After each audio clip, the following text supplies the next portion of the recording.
ആന്റണി ലെഫ്രാഡോ വേൾഡിൽ black alien എന്നറിയപ്പെടുന്ന ഒരു മനുഷ്യൻ. ഫ്രാൻസിൽ 1988 ജനിച്ച ആന്റണി ചെറിയ കാലത്ത് നിന്ന് തന്നെ തന്റെ ബോഡിനെ കുറിച്ചുള്ള ക്യൂരിയോസിറ്റി ഉണ്ടായിരുന്നു. സ്കൂൾ കഴിഞ്ഞ് അവനൊരു സെക്യൂരിറ്റി ഗാർഡായിരുന്നു. പക്ഷേ തന്റെ മൈൻഡിൽ ഫുൾ ഒരു വിഷയം മാത്രമേ ഉണ്ടായിരുന്നുള്ളൂ: I don't feel human, I want to transform. ഇത് തന്നെയായിരുന്നു ദ ബ്ലാക്ക് ഏലിയൻ പ്രൊജക്ട് എന്ന മിഷന്റെ തുടക്കം. ഇതിനുശേഷം ആന്റണി തന്റെ ബോഡി കംപ്ലീറ്റ്ലി മാറ്റാൻ തുടങ്ങി. Full body tattoos, eye tattoos, tongue split, ear remove, part of nose remove, skull implants എല്ലാം ചെയ്തു. ഒരു മനുഷ്യനല്ലാതെ ഒരു ഏലിയൻ ലൈക്ക് അപ്പിയറൻസ് ഉണ്ടാക്കാൻ വേണ്ടി ആന്റണി പറയുന്നു: I am not destroying my body, I am creating a new version of myself. പക്ഷേ ഇതെല്ലാം കഴിയുമ്പം കുറേ പ്രശ്നങ്ങളും ഉണ്ടായിരുന്നു. സൊസൈറ്റിയുടെ ജഡ്ജ് ചെയ്യൽ, ജോബ് കിട്ടാത്ത അവസ്ഥ. പക്ഷേ അവൻ പിന്നെ ഒരിക്കലും തിരിച്ചു തിരിച്ചില്ല.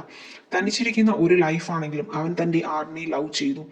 2023 ആന്റണി പറഞ്ഞു തൻ്റെ ട്രാൻസ്ഫോർമേഷൻ ഓൾമോസ്റ്റ് കംപ്ലീറ്റ് എന്ന്.